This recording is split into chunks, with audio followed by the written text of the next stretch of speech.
So, welcome, David. I'm so excited that you're here. Thank you so much for being here and speaking with me. Thank, thank you for inviting me. Yes, I'm so happy. You invited me to so many events, so many events. And now, for the first time, I can return the favor and have you on my YouTube channel for the first time. Beautiful. Yeah. Wonderful. So, before we start, I would love to start with a musical prayer. Would like to sing.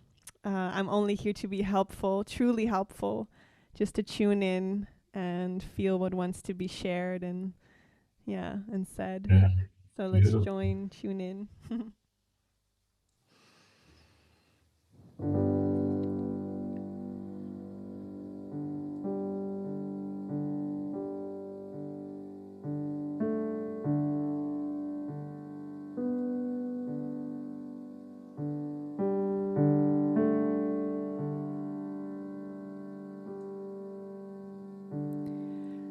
I'm only here to be truly helpful, and I'm here to represent Him who sent me, and I do not have to worry about what to say or what to do, for He who sent me will direct me. Oh yes, He will. And I am content to be wherever He wishes,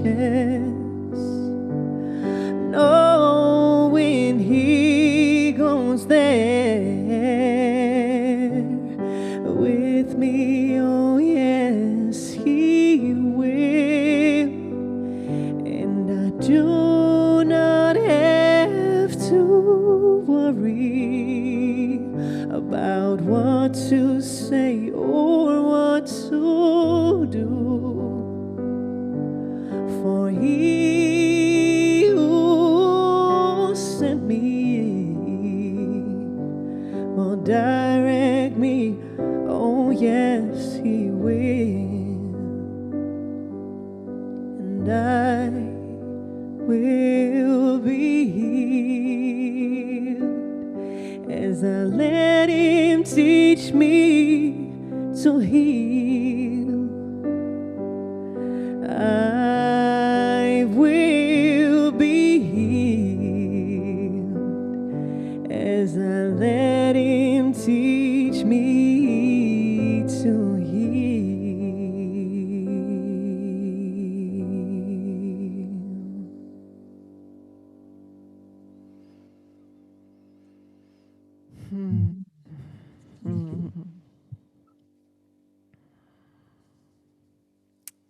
Oh,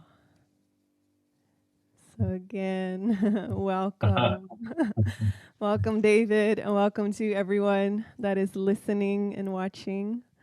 So, David, we know each other now already for quite some years. You Yeah. came to Holland in, I think, 2014.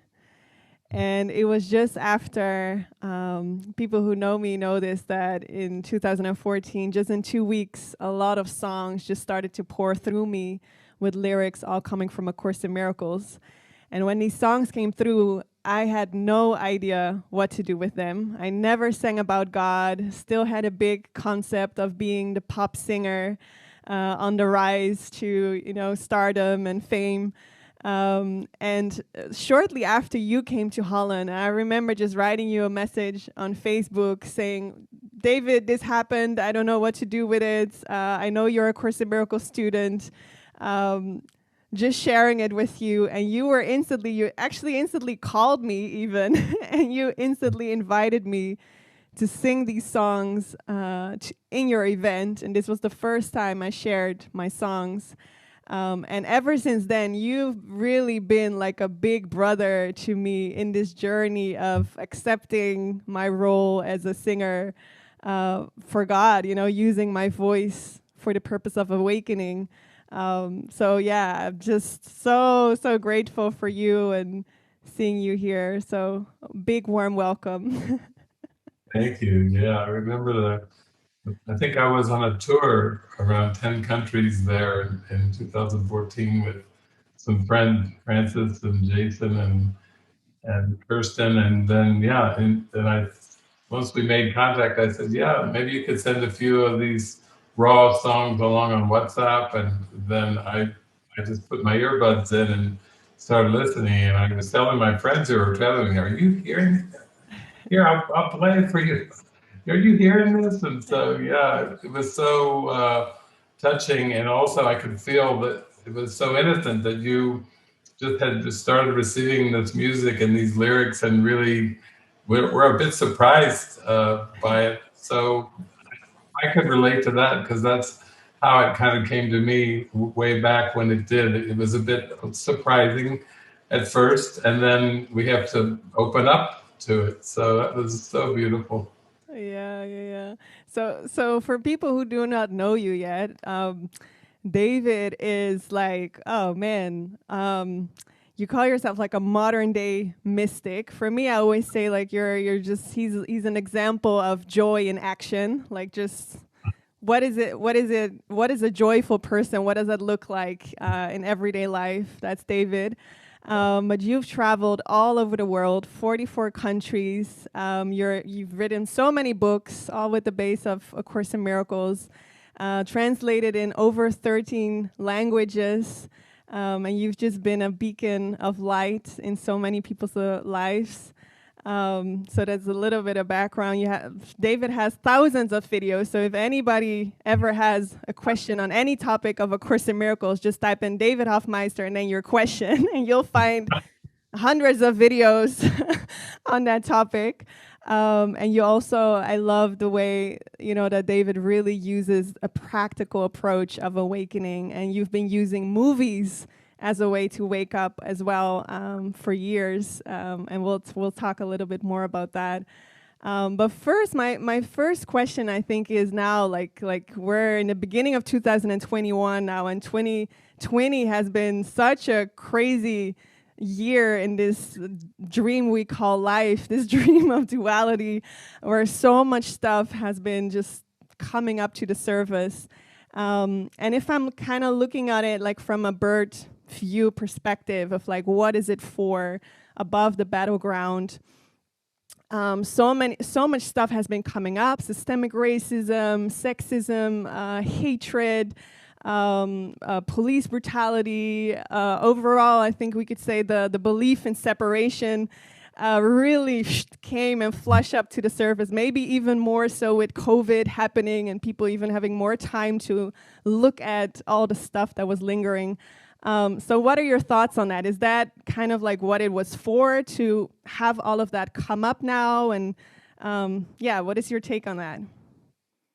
Yeah, I think that's the way I see it, is that we have to move through the darkness to the light, and the darkness is mostly unconscious, so it needs to be flushed up into awareness. And so surely, like you're saying, at a societal or a cultural level, it's been a lot of reflections showing up. And then I think as the pandemic wore on, into 2020, and people were in lockdown situations or in situations where they basically had to be at home with their partners, with their children, when the children couldn't go to school, it kind of went more from a societal intensity to like a very intense interpersonal intensity, where people are used to having their space and used to kind of navigating through time and space with a bit more mobility. And then suddenly,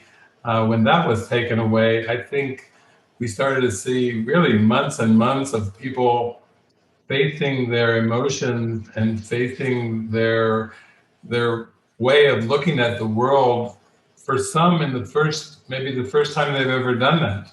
maybe they just thought, oh, those crazy yoga teachers and spiritual aspirants that, go off and meditate and do these things. It's easy to put it out on somebody as just like a lifestyle choice until if you're faced with it and you have these intense emotions. And then I actually, as the pandemic wore on, I started to have friends who would test positive to it and would face anger and rage that they had never experienced in their life, and in a context of just them and their partner in an apartment or a condominium. It was quite shocking for some. It was frightening. These emotions, were talked about occasionally, but not experienced in such a full, intense way. So I think there's been a lot of healing initiated with this backdrop that we could call the pandemic, and yet also when you come through the other side, more creativity, more harmony, more presence, more flow. There's a lot of benefits on the other side of it, kind of when you really hang in there and you really allow the emotions to come up. Yeah, I love that you're saying that, because a different point that came up for me as I was preparing for our talk together is that somehow over the years, and I was also thinking like maybe it was a reflection of me, really having that forgiveness with allowing all of my feelings to come up. We talked about it the other day when we joined, that really started to become now my sort of like my thing in my voice liberation work, where it's very much like we need to feel it and allow it to come up. But over the years, I've read many pieces on A Course in Miracles in different books, but also in Facebook groups, where it really seemed as though the notion taken about A Course in Miracles is that you're not allowed to feel. And that, it's just all like everything's love and light. The world is an illusion, your body's an illusion. So if you're feeling upset, you're doing something wrong. You're not a good course student. So yeah, what do you have to say about that? Yeah. Well, I kind of have a term called metaphysical ghosting, or sometimes just ghosting for short, when you start to give spiritual principles or platitudes as if they are standalone, as if you just by saying the words somehow you're practicing the course. And I don't feel that really does justice to what Jesus is teaching in the course. He deals a lot with perceptions, emotions. He deals with thoughts, cognition. He deals with beliefs. He's kind of like the master psychologist who's come through the darkness and he's raised up the unconscious mind to the light, and now he qualifies as a master philosopher, master psychologist, really the way, the truth, and the life that he's been talked about in Christianity for all these centuries. So I feel like this idea of starting to say, well, the world's an illusion, and starting to use the catchphrase that the world's an illusion is actually a way of ego denial, that the world's an illusion is like the final realization in self-realization, or reaching the top of Maslow's pyramid, which is self-actualization. And it really doesn't come into play in an authentic way through those lower layers of raising up. In fact, it just turns into denial, and I think it just short circuits spiritual awakening. And I've always said from my travels around the world that I feel like the emotions are so important, and that being in touch with emotions is like essential, absolutely essential. If you skip over that, then you can find yourself caught up in all kinds of intellectual bypasses that really don't bring the goal of peace of mind. All they do is they bring some kind of a different self-concept of like being an intellectual understander of the course, Right. and I think intellectual understanding is actually is a dichotomy too. It's a contradiction in terms, because understanding comes at the end after you've done all the forgiveness work. It's not something that comes from reading a book at all. Exactly. And if anything, probably when a lot of people I think experience that when they start studying A Course in Miracles, even more stuff is coming up, right? Yeah. Uh, Yeah, I think that's the case. It's so direct. It's like you're getting your spirituality so straight on, so head on. And yet, Helen Schuckman, the scribe of the Course, as she was scribing it, she said, at last, a pathway to God for intellectuals. So it came in the form of a course, and with the ego, unfortunately, it jumps on top of that as yeah. if it's like you're taking an academic course, and somehow, if you get through the book and through the workbook lessons, that somehow you graduate Right. without knowing the whole context of the mystics and saints and the dark night of the soul and all that you've really got to go through to graduate from this course. Right.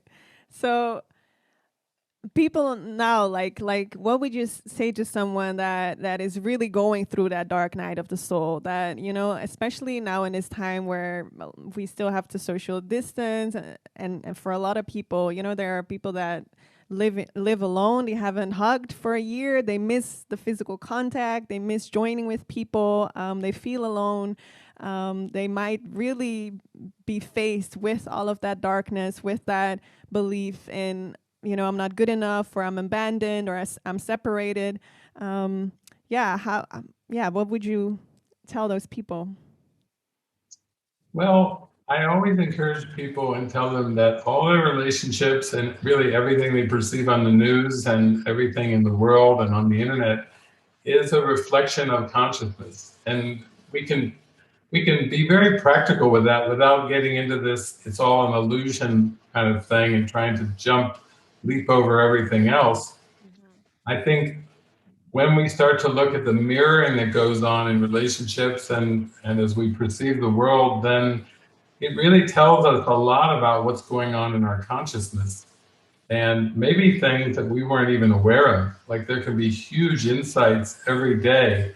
Like, wow, I never knew I was that invested in that. And whoa, look at that emotion. Why am I defensive? Or why am I so frustrated with this politician or this outcome that I'm perceiving? And actually, we live in a day where we've gone through so many revolutions and expansions, even in something like science, which even for people who say, well, the course is a little too Christian for me or a little too religious. I'm really not interested in that at all. But even if we look at science and the evolution of science now to quantum physics and the quantum perspective on things, it's still showing us the mirroring. In fact, I would say that there's a majority of quantum physicists now who believe that the world is some kind of simulation. And of course, it's happening even in the movies. I just watched a movie with Selma Hayek for the second time last night with a group over at our Quantico house, and they were blown away. It was all about the world being like a simulation. And even if you accept that, like a lot of scientists have accepted that the world seems to be some kind of simulation, and even though most of the scientists think it's probably from some future evolved race that's toying with humans, playing Right. like with ants with like a little magnifying glass, uh, it doesn't quite get to the depth of the course that the Big Bang or the belief in separation actually is not in time and space. It's actually in Right. the mind. But even for that, I would say, look at all these scientists that believe it's a simulation. And then the next question comes: if suppose it was, and then what if it could tell me something every day? What if I could learn something about myself? What if I could discover more about my consciousness just by observing the simulation and not getting too caught up into the future of what kind of world I want to make for myself, which Mm. takes a lot of energy actually to be so much into futurizing and planning Right. and striving. with education and investments and all the things. So that to me is the greatest thing. If we can just have an open mind and say, well, maybe if I accept it as a simulation, then I can start to let my mind be shown what I believe and what am I thinking and what am I feeling. And that's a huge step. Right. Yeah. That's so beautiful. I'm thinking now also on that reflection of having a new president, Biden, who I think in so many of his talks, I hear him say it's time to heal. We got to heal. It's now time to heal. Um, and I know, of course, the ego can take everything. You know, it takes the concept of healing as well. Of what does it mean to heal, right? So, from the Course perspective, you know, what does it mean to truly heal, and how do we truly heal, and like what does that mean? It's time to heal. Well, I think in the most simple, direct way that healing is letting go of level confusion, because level confusion is a pretty deep idea in the Course, and it's often misunderstood and misconstrued. But basically, if you really break it down to the simplicity, it's basically saying that the mind is causative, that that errors can seem to occur in the mind. We could say mistakes. Every time we choose the ego, that's a wrong-minded decision, and that's the mistake. But the mistakes are not actually in form. Like we could say, the body is like a learning device now that the mind can use to wake up, to forgive everything it thinks it made and did, and come back to this pristine, beautiful, innocent presence of light and love that's always there and has never been gone. So it's interesting that if the body is just a learning device, like you might say, you know, a lot of people use their smartphone as a learning device, or their tablets or computers. They would consider books as learning devices. Maybe talking to people. They want to be open-minded and learn from their interactions.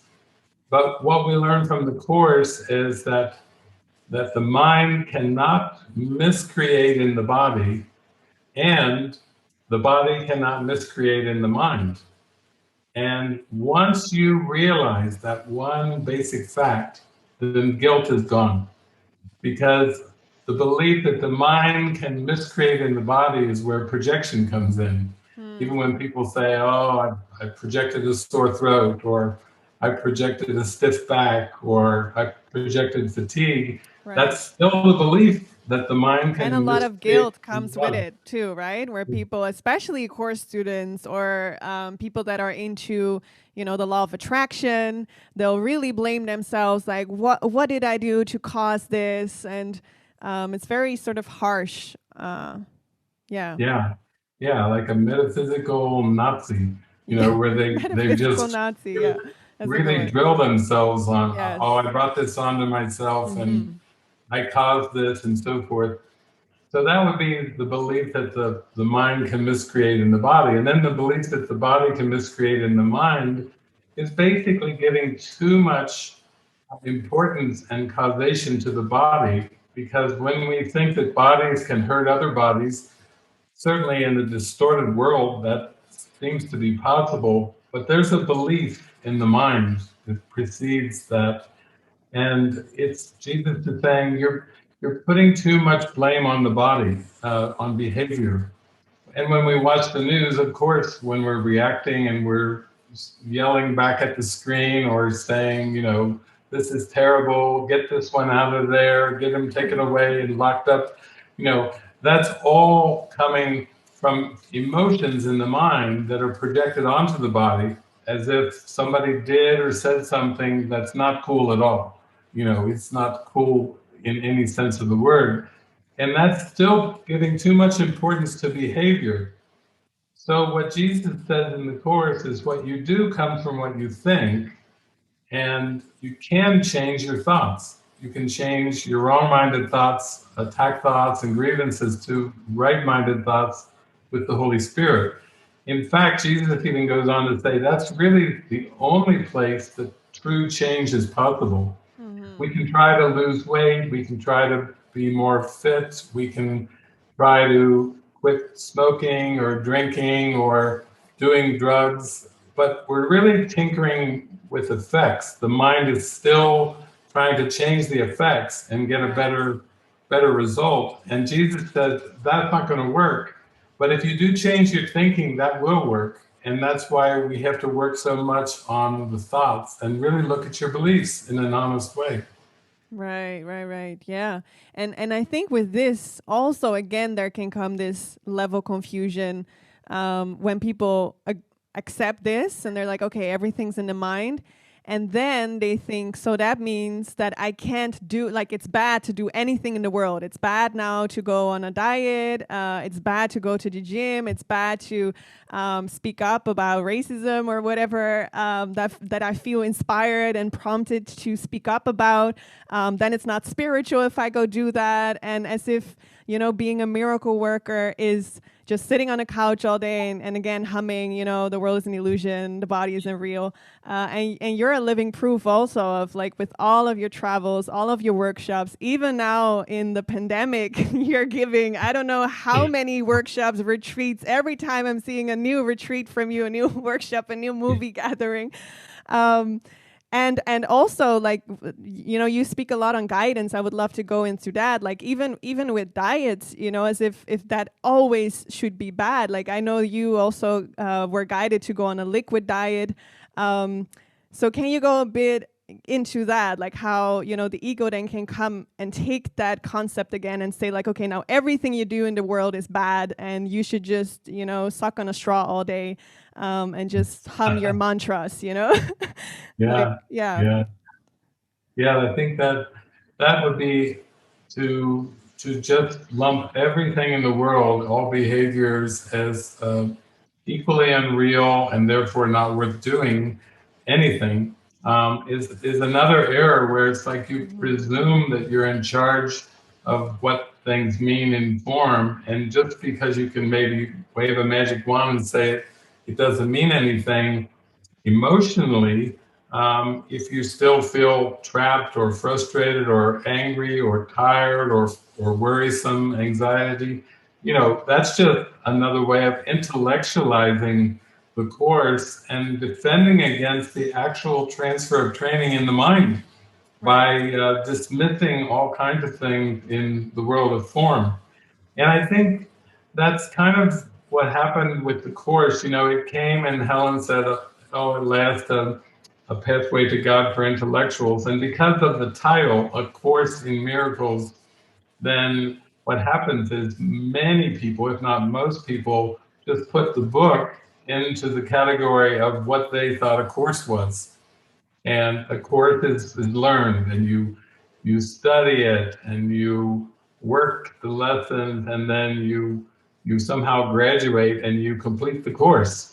And they did that. They put like an academic filter overlay on the course, and thereby decided, well, I'll just sit around and talk about it or go to course groups or get on Facebook groups and just be the one that tells everybody it's all an illusion, and just do that hundreds and thousands and tens of thousands of times. And it's a little bit like in Catholicism, with the Hail Mary full of grace, they call them the Hail Marys, where they would repetitively just repeat a memorized prayer over and over. And they think this has got to be it. The more the better, too. If I could do 100 Hail Marys in one day, then Mary's going to be smiling and going, oh, yeah, you're almost to heaven. Just do this every day. Do 100 Hail Marys every day.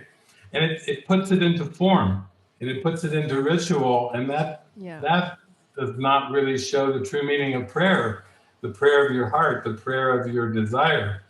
So, yeah, I think when you start to really practice the course, you do get these intuitive feelings and guidances, like you received the music and the lyrics for the songs. That's through prayer and guidance. That's like having an open channel. And anybody can do this. It doesn't matter what their life looks like in form. That's the good news. They can tune in and be guided. And I think that's where the joy comes from too, following the guidance.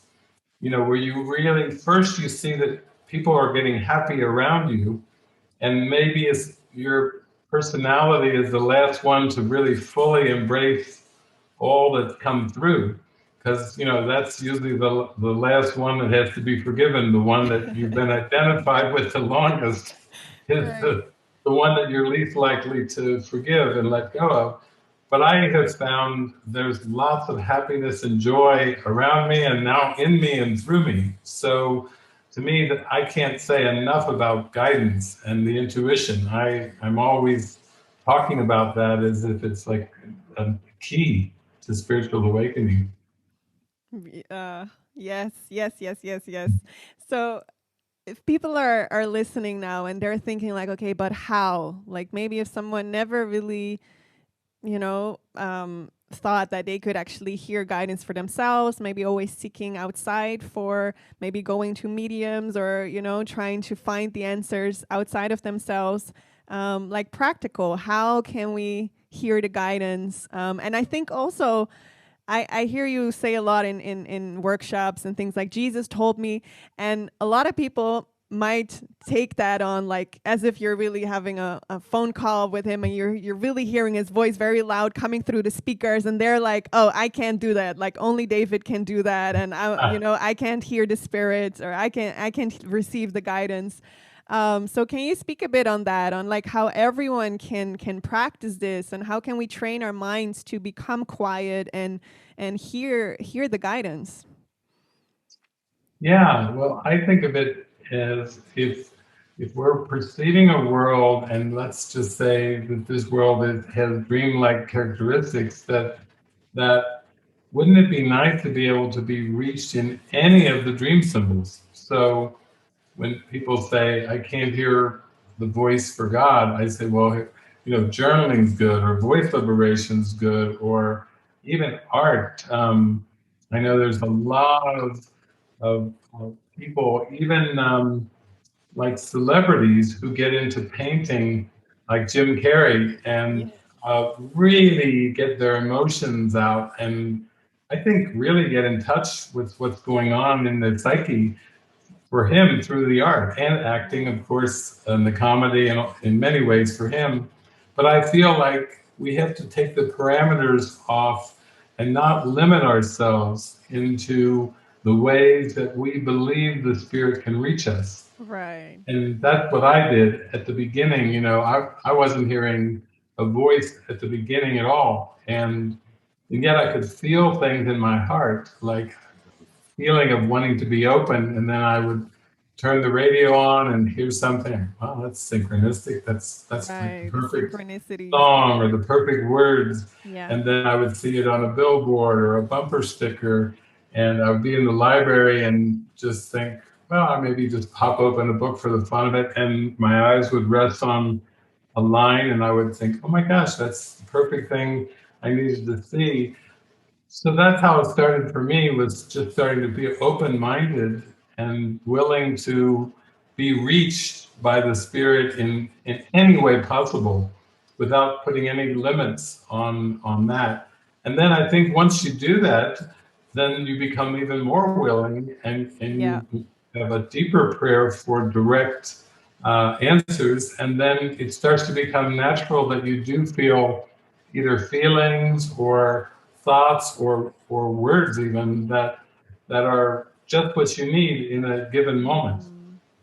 Yeah, beautiful. So that, yeah, it's not confined to sort of like just hearing that loud voice coming from the sky, but like the synchronicity. Somebody, you're running into somebody on the street, or you're seeing something in the news that really attracts your attention.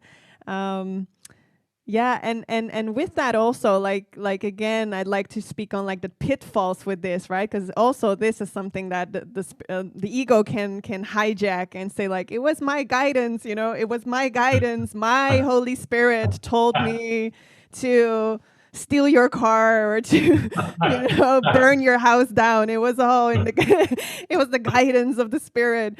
So can you speak a bit on like the pitfalls of listening and following guidance, and like how can we make sure that it's really the spirit that we're listening to and not the ego? Yeah, I think that's a huge thing to talk about. I mean, I think with course students, that's a very common trap. I remember many, many years ago in the 60s, I think it was, there was a comedian named Flip Wilson, and he did an album called The Devil Made Me Buy This Dress, because he was poking fun at Christians, the Lord told me to do this, and the Lord told me that, and the devil told me this, and so he was a funny man, and he would raise his voice, and he'd dress up like a woman, and he said, "The devil made me buy this dress," and he did a whole album poking fun at the Lord or the devil speaking. And for the course students, it's the ego. Well, that's the ego.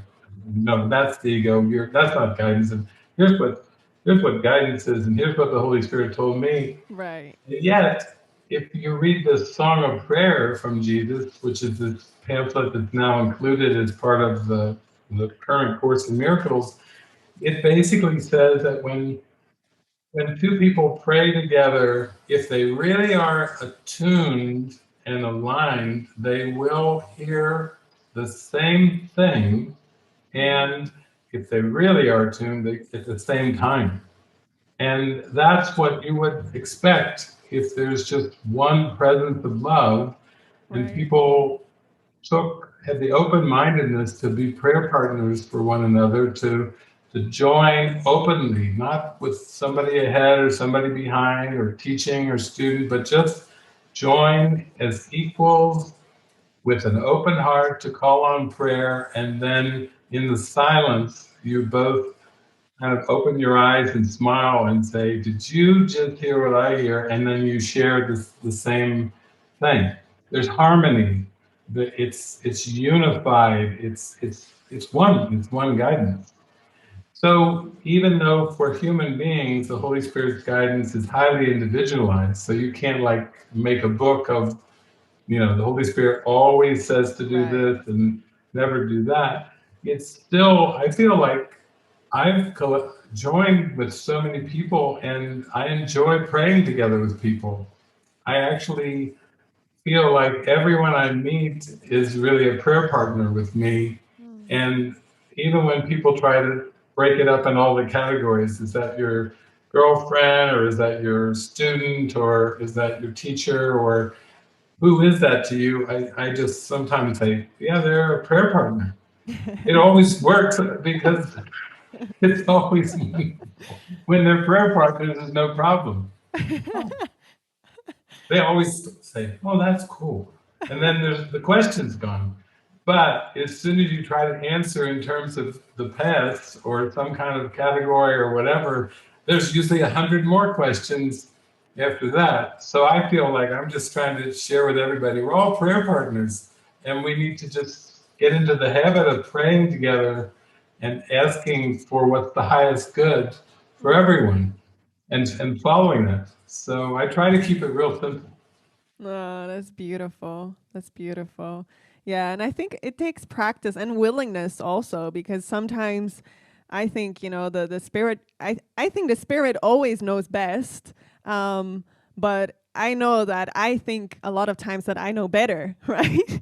And so I noticed, like, in my journey, especially of making The Light Has Come, where it was really still very new for me to listen to guidance. I know in the beginning I would receive very clear guidance on some certain things that I had strong resistance towards. I was like, I'm never gonna do that. How can you tell me to do that? I have a better way. Like, I know better, and I would try to go in my own way. And it would always end in, blood, sweat, and tears, literally, until I would have to come like, okay, Spirit, let me try your way. And my experience is that the Spirit is always like patient. It's like never like, I told you so, you should have listened to me. Like, it's always like, I'm here when you're ready. It's like that open sort of like invitation of like, I have a path for you that is going to bring you more joy and more connection than any of your ego fantasies will ever bring you. And I'm here. It's not some boat you're gonna miss. It's not a door that's gonna close if you're not reacting fast enough. Like only like what you see when you're gonna buy a ticket. Like only 3 seats left. You know, the spirit is not like that. Only 3 seats left. Like there's always a spot for us, and it's just yeah, it can be so gentle. So yeah, yeah, Yeah, beautiful. yeah, that's beautiful when you talk about it that way, because I think when we come back to that beautiful topic of guidance, I always like to work with people on their belief in linear time, because if there's such a strong belief in linear time, which is an invention of the ego, then what happens is people will want to use their guidance for the future to make a better future. And in one sense, if you do get more present, then what seems to be your future will be projected from your present joy, and it will seem to be a very joyful future. But what I've found is that the purpose of guidance is always to bring us to the present moment. It's always to bring us into the peace and the stillness. And it's not ever about a future outcome, even though it can seem that way when you pray and you're told, call so and so, or set up a tour, or make a plan. That can be the guidance of the Holy Spirit. It's part of undoing time and giving you something real practical. But when we start to think of the motive of being a future outcome that is judged in some way to be better and pursued as a future goal, then I think that's where the guidance is. It can seem to be misinterpreted, and it can seem to bring a lot of mixed results. But if we see it as bringing us to be still and peaceful in the Yeah, present, then it doesn't have that danger, because it's actually exactly. being used for what it's for. So I think Right. that's a key point.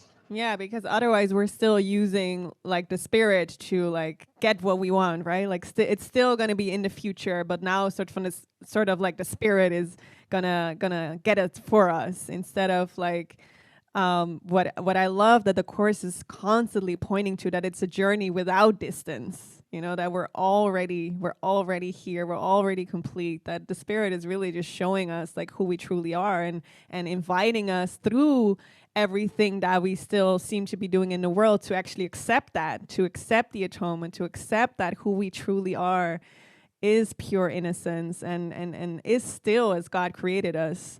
Um, yeah, so Yeah, really like undoing the blocks to love's presence, and not like look like let's go on a quest to get the love, like go for the love, follow me to go to the love, right?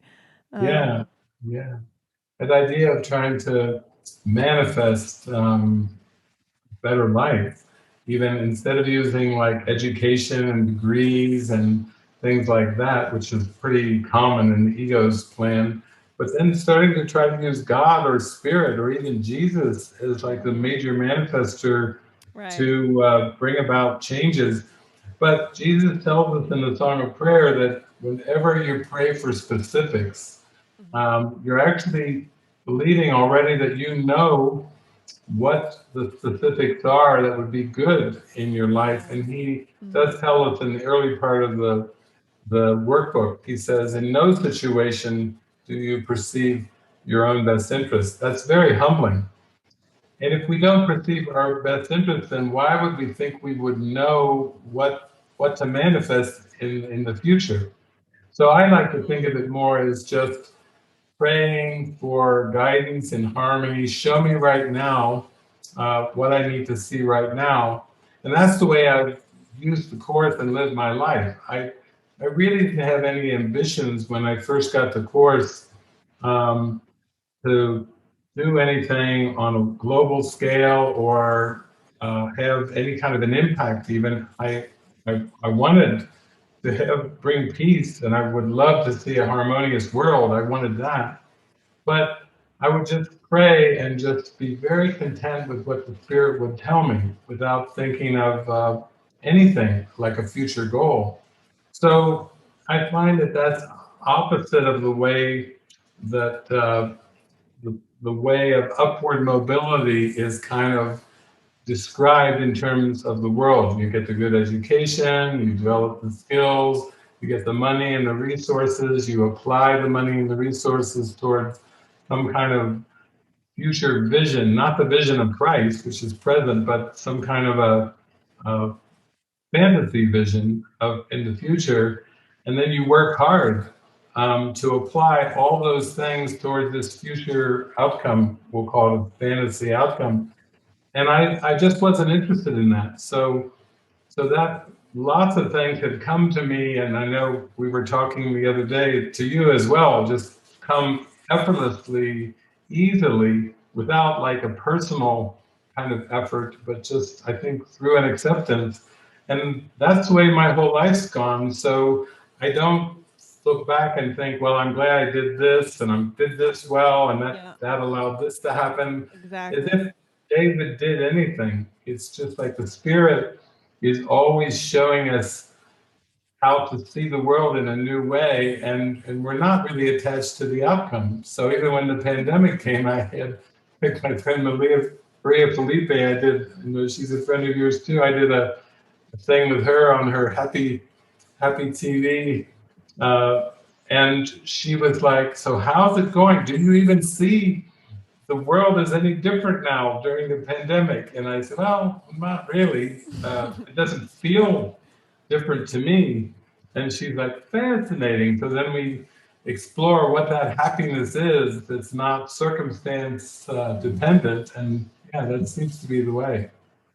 Yeah, and the beautiful thing about this, I think, like having you as an example for this, that's why I loved, you as my big brother. I always see like, look at David, such a just example of joy and light for me, because I can see that you really have that core purpose of I just want peace and I just want to extend the peace of God. But in form, if people are just looking at you and they didn't know any of this, they could see, you're living in a beautiful, gorgeous temple on a hill in Mexico, like having many houses in Mexico, in the States, and now also in Spain, traveling all over the world, having so many books published. So, like in terms of the world, it does seem as if you're pretty successful. So that's what I find interesting, that really wasn't even like, that wasn't your goal. It wasn't your goal of like, I want to have success and I want to have like millions of views on YouTube and I want to become famous. Your goal was like, I know that you even heard in the beginning of studying the course that you were not supposed to have a career and you just were supposed to hand over your whole life to Jesus and to the Spirit and just really have that purpose of, I just want to have peace. I just want the peace of God. But then still that doesn't mean that you have to sit in a cave all day, and wear your robes and you're still doing so many beautiful things in the world. But it's not about it's not like that wasn't the goal. Just like how there are people who are very successful in the world and they have millions of dollars and they're very famous, but they're very deeply unhappy.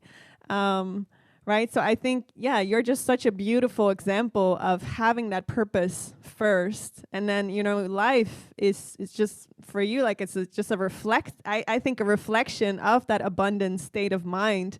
It's also reflecting your life where you're so surrounded by so many beautiful people. You're surrounded by that divine providence. Can you speak a bit on that? Yeah, I think for me, the lesson was never in form. It was never about accumulating or achieving anything in form.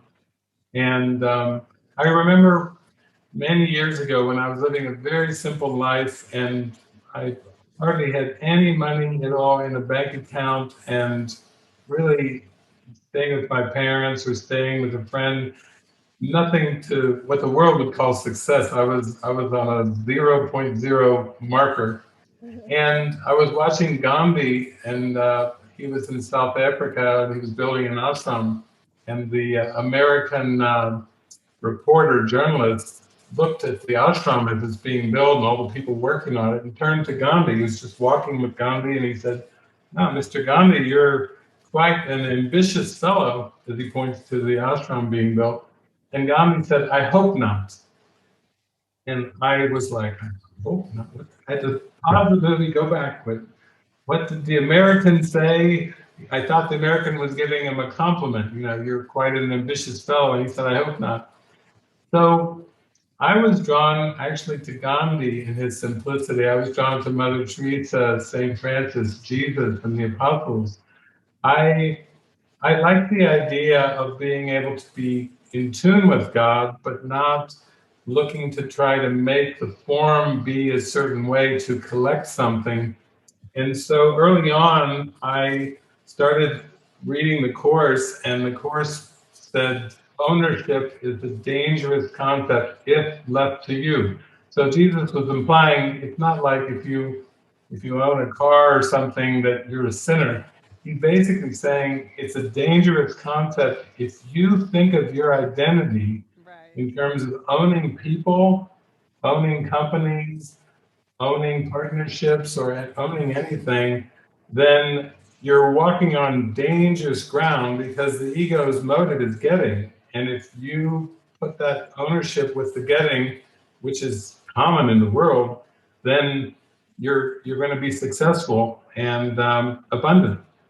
And I heard Jesus saying, love does not possess, and don't actually think that you possess anything. Just trust that I will give you, and the Holy Spirit will give you all things you need for your symbol, for your function, and you use them. But even in 1999, I started,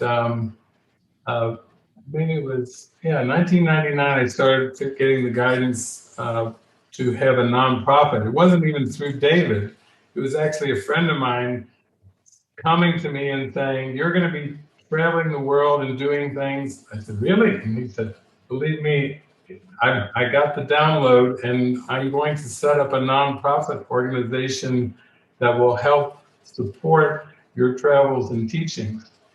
And I said, all right. And he set it up. He asked me to write some things down about the Movie Watcher's Guide to Enlightenment and the Course. And he sent it off to the Internal Revenue Service with himself as the director of the nonprofit. So that's how that started. And then even now with houses and cars and all kinds of things, it's nonprofit. So there's a nonprofit board that prays and makes decisions on things. But I've really stayed true to that idea about not getting caught up into personal ownership, because there's quite a bit of guilt and responsibility that comes with maintaining ownership of anything. And I like to think of it more as just symbols that Jesus and the Holy Spirit are using. So that's been very practical for me. And the other thing is, it also allows things to continue. I know when Ken Wapnick passed away, I talked to a friend there, and they went through it for like 2.5, 3 years. They went through all kinds of struggles after he passed away around all kinds of logistical things about his teachings, and I think his wife wanted to shut things down, and all kinds of, and other people were like, oh my God, don't do that. Those are important teachings. And so I remember talking to people around me and saying, this is why Jesus set up nonprofits, and we do so much deep prayer and communication so that the plan of awakening goes on uninterrupted. We don't want the ego to try to sabotage or tear something down when it still has a value for the whole universe. So that's been important for me, and it's also, I think, for my peace of mind, it's very important that I don't think that I own anything. I just think that it's just symbols that are here temporarily for a blessing to bring joy and happiness, and then nothing more. I can't add anything on top of that. Beautiful, beautiful. And I love to go into that topic of divine providence as well, because this is something as well that, you've taught me so many things, but I think like divine providence is something that you've really really opened my mind up to. And I love to share a bit of a story about that. And, I've been working for myself as a freelance artist, songwriter, teacher since I was 17 years old. I never really worked for a boss. So I never had that steady income. And I really loved the freedom of, doing my own thing and determining my own hours and where to go and what projects to take. But at the same time, it also really often it would stir up a lot of fear inside of me of not like having that safety of like getting a monthly paycheck, even though I know now that true safety doesn't lie in getting a monthly paycheck, but oftentimes it would scare me a lot, and like not knowing if I would get enough gigs for the month to pay rent and stuff like that, and also going into the making of The Light Has Come. There was lots of money needed, and every time I was like so scared of like, where am I going to get the money from? And there was a very much a lack of trust. And I remember that I think now it's maybe 2 years ago when you invited me to shoot my music video in Mexico. And you already told me from the beginning, like, you should come and shoot a video here. And my first thought was like, how am I going to pay for that? How am I going to go over there and get a whole team together and get the cameras? And again, you was like, no, you should just come. and and everything was arranged for. My ticket got paid. I slept in a big, beautiful villa. I had a fridge full of food. There were, I think, 10 people of your community that were just so grateful to help. Like they really saw this as a beautiful project also to, for their own mind training. So we had like, I think 5 camera people, Jeffrey on the drone. We had a sort of like a tour guide of a guy who was guiding us through the mountains to show us the perfect spot. I had my makeup artist, my hair, everything was taken care of. And I remember in that moment, like I was standing on top of that mountain and I was looking around me, and I saw all of those people working in like pure bliss, just like with tears in their eyes of being so happy to work on this project. And I looked around and was like, holy shit, I'm not working for myself. I could never pull this off, like being in Mexico. And, whenever, that I teach a lot in juvenile prison as well. And whenever I show these guys the music video, one of the first things they ask me is like, oh man, how much did that cost? That must have cost you like so much. Like it looks so expensive. And it's always like this reminder for me that in that moment, I realized like, I'm not working for myself. I'm working for spirit. And it's not about me. It's not personal. All I have to do is just say like, I'm willing to be helpful. If you, I know I can sing. So if you want to use my voice, if that's helpful for people, here it is. You can have it. But so now, ever since then, something shifted so dramatically in my mind, and there came so much trust that now I'm busy working on my second album, Remember You're Dreaming. And even though there's still a lot more money needed to finalize it, there's such a peace. Like there's just such a knowing that whatever is needed will be provided. I know you say a lot of times like whatever is guided is provided. And oh man, it just feels so good to know like it's not my album, it's not my album, it's not my music, it's not my project. It's like all that the spirit is asking of me, like you just worry with, just rest, rest in me, just rest in me, stay aligned with me, and everything else is being taken care of. And I noticed that, in form as well. So I'm just so grateful for you for that lesson. And maybe you can go a bit more into that of the topic of divine providence, and also especially now with a lot of people losing their businesses due to COVID and the fear around, the physical safety and money and businesses. From your words, like divine providence, would love to hear more. Yeah, that's it. I think I just really learned from Jesus that when he said trust would settle every problem now, that was just that one line. My mind just went soaring and soaring with like, really? And I saw that line of trust would settle every problem now as really an invitation to have faith and to open up from thinking that you have to personally or individually make your way through this world, which is how it seems from the ego's perspective. Like, even if you're like at 17 and you start to just be spontaneous and just do gigs and have ways of earning some money that are not tied into corporate structures and institutions, that's a beautiful symbol of providence right there. And then we don't always attribute it to divine providence at the beginning. We think, wow, that was lucky, or I would say, that was cool. That's pretty fortunate. Wow, I was at the right place at the right time. And, then the more we give ourselves over to it, though, day after day, year after year, it starts to come a feeling in our heart like, wow, Spirit, you got me. I can really have some fun here. I can relax and let all this joy and happiness and use all my skills and abilities. Even in terms of the world, when we look at something like sports or team sports, even for a team sport, it takes so much collaboration. In basketball, they have to pass the ball and they have to look for who's open, and they get into a sense of feeling like they're working with others in a collaborative way.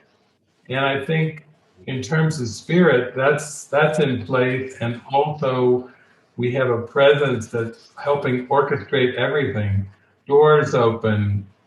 We need something, it shows up. We need a skill or some money or something, it shows up. Not just once or twice, but it starts to happen repeatedly.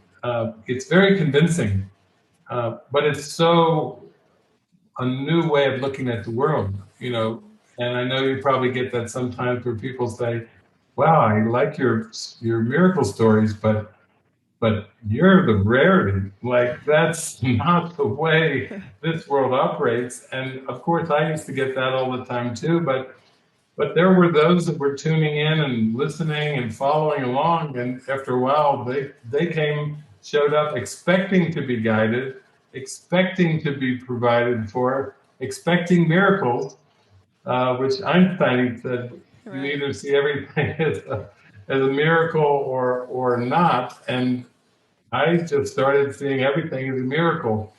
So I think that's important because that starts to wash away the fear of the future. And you start, like this new album that you're working on, remember you're dreaming, you can be relaxed, you can really savor and enjoy every moment of it without these waves of fear coming into about the future. Yeah. When people ask me, when is this project going to get done? I say, well, it'll get done whenever it gets done. You know, That's me exactly. People keep asking me, when is the new album? Like, yeah, it's coming when it's coming. Yeah. yeah. Yeah, there's like Yeah, we such a don't have relaxation about it, of like no deadlines and no, like, it's like whenever, yeah. yeah, that's it. And then you start to transfer that to projects and then even to relationships where, you just feel the love and the connection. And then you just have this feeling like people will just show up at the perfect time.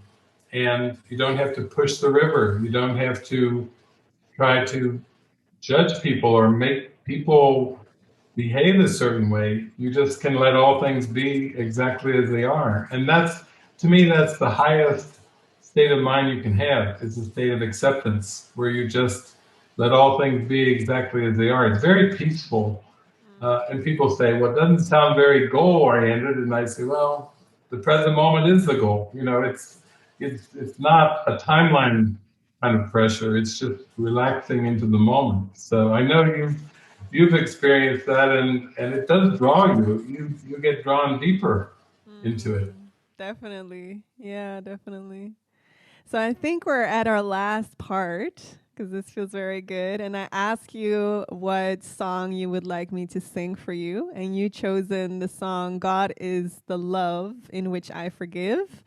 It comes from workbook lesson 46. It starts with my favorite line. I think one of my favorite lines from the course: God does not forgive because he never condemned. Very radical for some people who never heard about the course. So can you share a bit about that lesson? Like what touches you from that lesson or that song? And yeah, what does it mean? Well, it reminds me to call upon God, call upon the name of God, and to see how everything is solved in that there is no way for a person to forgive, but there is a presence of love that allows me to relax, to be fully present, to feel connected with God and with everyone and everything, and that is like my way of calling upon the presence of God. And then, of course, for you to sing it, I remember when I first heard you sing it, it just was like such a sweet spot in my heart. It was such a sweet music to have it sung like that. Because actually, before I got into the course, I got into music. Music was, I think, the way that I really connected to spirit. And then movies came much later. And even the course came after the music. The music was like a primal connection. So, yeah, it's like a prayer for me. It's a prayer in song. Beautiful, beautiful. Yeah, I know, my mother is a musician as well. She's a professional violin player. And, she didn't really raise me with God. She did always say that, God is not some man sitting on a cloud judging you all day. It's something with inside of you. So she was really like preparing me for that, like knowing God is within us. And she always, like, we had to study an instrument until we were 15. I wanted to, of course, but my brother didn't want it to. But it was very mandatory, like, you have to study an instrument, because she always said that, it's the time to connect with your soul. And you need that. You need those moments to connect with your soul. So I love, like you said, like, music can really, it has such a power to bring us into the experience of the love of God and out of the intellectual mind into the heart. And maybe that's also why, the Spirit really inspired me to make this Course in Miracles album, because there are so many course students that are very coming so much from the intellectual mind and need to take it down and settle into their hearts and really feel it. So, yeah. Yeah, so let me just share it for you. Private concert, David. Thank you. Thank you.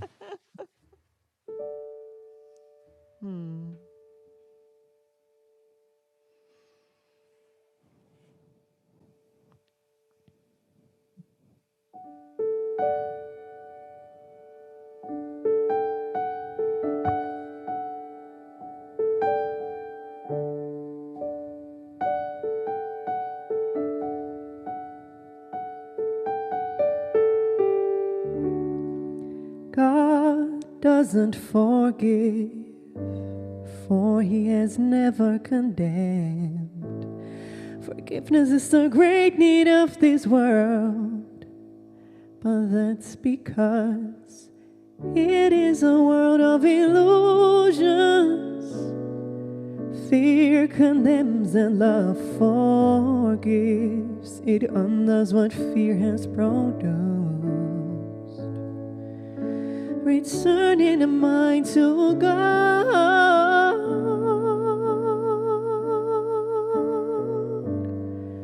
Ooh, God is the love. God is the love in which I forgive myself. God is the love. God is the love in which I forgive myself. God is love, God is the love, God is the love in which I forgive.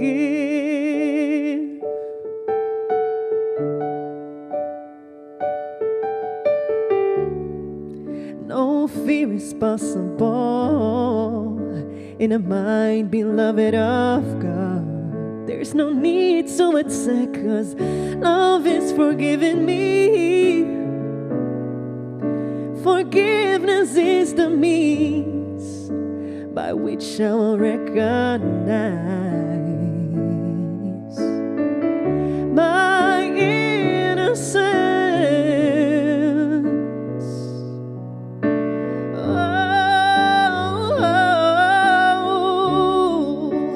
God is the love, God is the love in which I forgive myself. God is the love, God is the love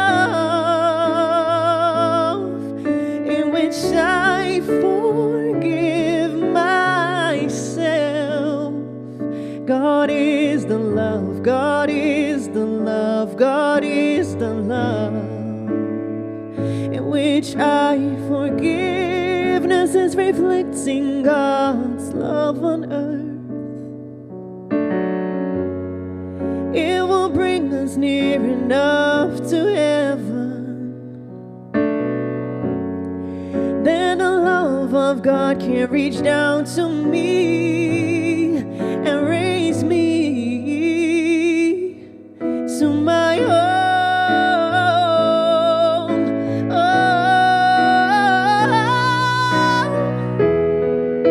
Oh, God is the love, God is the love in which I forgive myself. God is the love, God is the love in which I forgive myself. Oh, God is the love.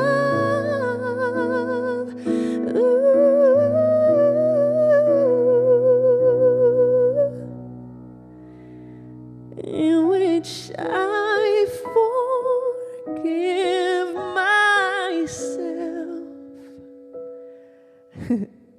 God is the love, God is the love, God is the love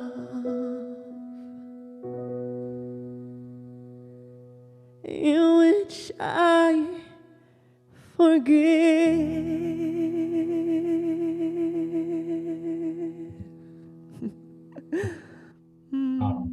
That's so beautiful. Lighting up the whole world. Ooh. That's what that is. Oh, it was so much fun singing that for you. Oh, I love it so much. I'm glad you gave me a chance to pick. I just thought, oh, that just popped in my mind right away.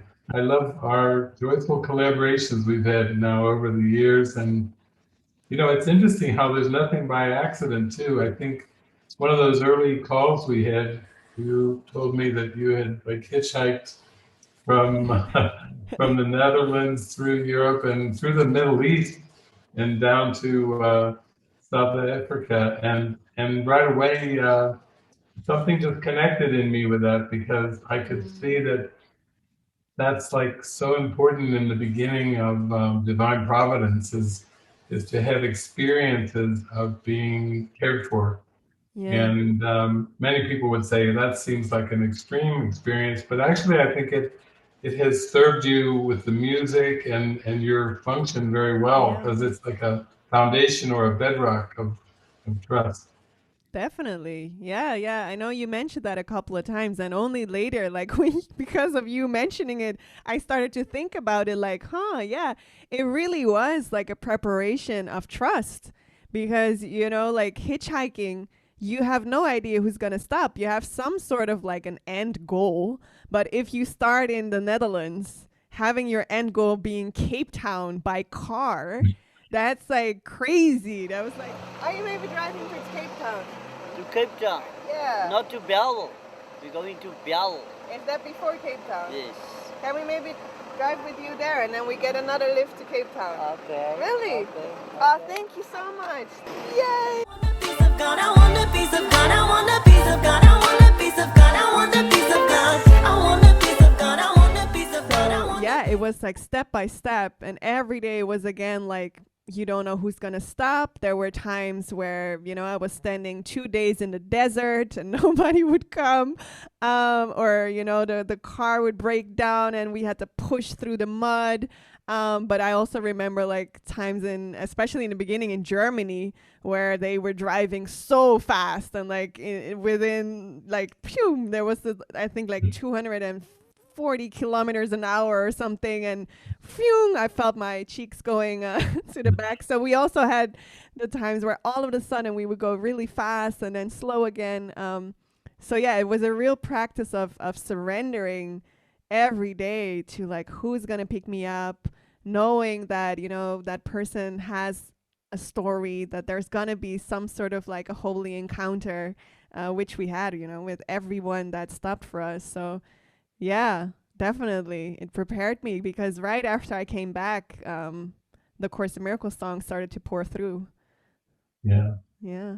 I think that it serves you. Like when I took this trip around the United States and Canada for 5 years, it was basically a walk of trust and just connecting to God through prayer, through guidance. And I think that for me, it's important that it came early, because if you don't have that connection and you don't have that trust, then the ego will try to turn its Course in Miracles into some kind of career or thing like that, and then it starts to be all about the money and all about time and time pressures and deadlines. And that just, I think we both were really great. I guess we really prayed to have that strength and connection and trust at the beginning, so that we could expand into it as we went forward. So I feel really grateful for that.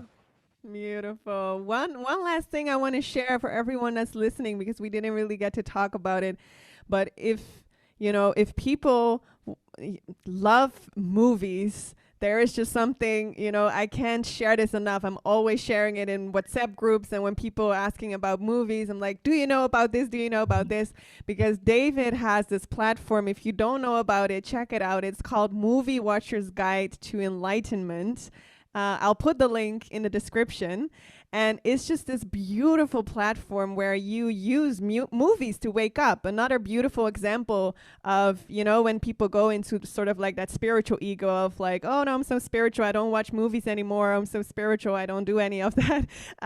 You're now here like that perfect example of really using movies to wake up. I know yesterday me and my boyfriend watched Her, advised by your beautiful platform, which was such an amazing experience. It was so weird as well, and we were like all into it, like what's happening here? Oh my God, it was really mind-blowing. But can you tell quickly a little bit about what the Movie Watcher's Guide to Enlightenment is? Well, it's a collection of movies with setup and commentary and really going into deeper discernment and deeper connection with spirit and guidance through the movies. I call them modern day parables, because Jesus taught in parables, because that's where the level of awareness is. And wow, we have great movies that reach our level of awareness. So, it keeps growing. Right now we're revamping it, and I think this spring we'll come out with a whole new revised mwge.org. But I'm doing one every Saturday. So it's a movie workshop. And then once a month, I'm having the movie inside of an online retreat. So it all practices with the themes of holy relationship, or whatever the main themes are, guidance or prayer. So it seems to be something that's practical and relevant for people that they can relate to. So I'm very happy. I get very inspired when I show up with the movie. Right. Yeah. So you have the platform, the Movie Watchers Guide to Enlightenment, but indeed you also have live movie gatherings where you get together and everyone watches the same movie on Zoom. And there's deep commentary on it, and people are really invited to use whatever is triggered by the people on the screen, which is very not much different from the screen that we call life, right? This world, to let that come up, and you do your mind training, the levels of mind with that. So I'll put everything in the description. The Movie Watchers Guide to Enlightenment, link to your upcoming retreats and upcoming movie gatherings. So if you love movies, I'm telling you, you need to check this out. You need to check this out. Yeah. Yeah. And I know how you learned Spanish, and you reach so many now in that way. And then now with Zoom, we've learned there's a language function where we were like, wow, that's cool. And what do we need? And they said, well, you have to have simultaneous translators. And sure enough, those showed up too. So now it's like, that's why we can have a big gathering with people all around the world, 25 countries and 3 major languages, English and Spanish and Portuguese. But it's kind of cool. I think your songs are going to go that way too, because people like in Brazil are going to be so inspired by it that they want the Portuguese translation. Yeah. Oh man, it's so cool. I'm so excited. So everyone listening, go check that out. Go check it out.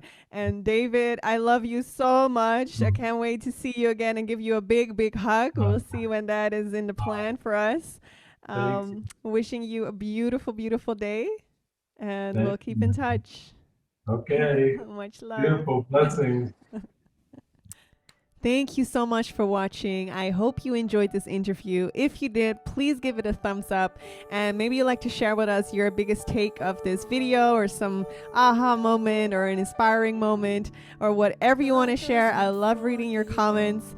And if you'd like to see more videos like these, more interviews, inspiring stories, inspiring music, remember to subscribe and put on the little notification bell so you know each time I upload a new video.